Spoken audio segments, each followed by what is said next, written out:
Hello বন্ধুরা, আজকে আমি বানালাম কাতলা মাছের রেসিপি। দেখো কিভাবে বানালাম আমি। ফার্স্টে মাছটাকে তেল, লবণ, হলুদ, মরিচ দিয়ে মেখে নিলাম।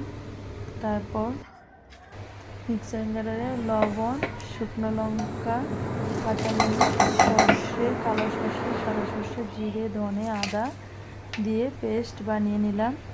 এরপর এই পেস্টটাকে মিক্সিং গ্রাইন্ডারে পেস্ট করে নিলাম। মিক্সিং গ্রাইন্ডারে পেস্ট করার পর তার মধ্যে কালো জিরে ফোড়নটা দিয়ে পরে মিক্সিং গ্রাইন্ডারে পেস্ট করে তেলের মধ্যে দিয়ে দিলাম।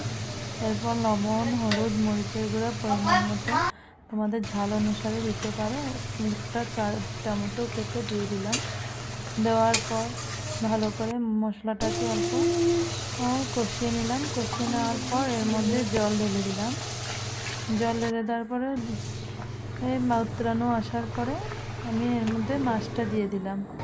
মাছটা দিয়ে দেওয়ার পরে যে সময় অল্প সময় গ্রেভিটা উতরালে, অল্প গ্রেভি টাইপের হয়ে আসলে হয়ে যাবে আমাদের সর্ষে কাতলা মাছের কারি।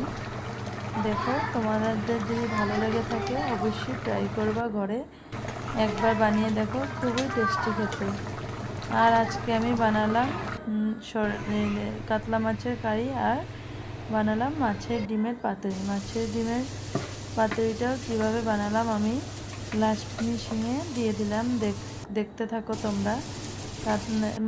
আমি কিভাবে বানালাম, ফার্স্টে আমি মাছের ডিমটাকে তেলের মধ্যে ভেজে নিলাম। ভাজার পরে আমি তেলের সেই একটু উঠিয়ে রেখে দিলাম। পরে আবার কড়াইয়ের মধ্যে তেল দিয়ে পেঁয়াজ, কাঁচা লঙ্কা, জিরে, লবণ, হলুদ, মরিচের গুঁড়া দিয়ে ভালো করে ভেজে এরপরে এর মধ্যে মাছের ডিমটাকে দিয়ে অল্প জল দিয়ে অনেকক্ষণ হয়ে যাওয়ার পর ভালো করে শুকনো শুকনো করে নামিয়ে নিলাম। খুবই টেস্টি খেতে মাছের ডিমের কারিটাও। তোমরা একবার ট্রাই করতে পারো।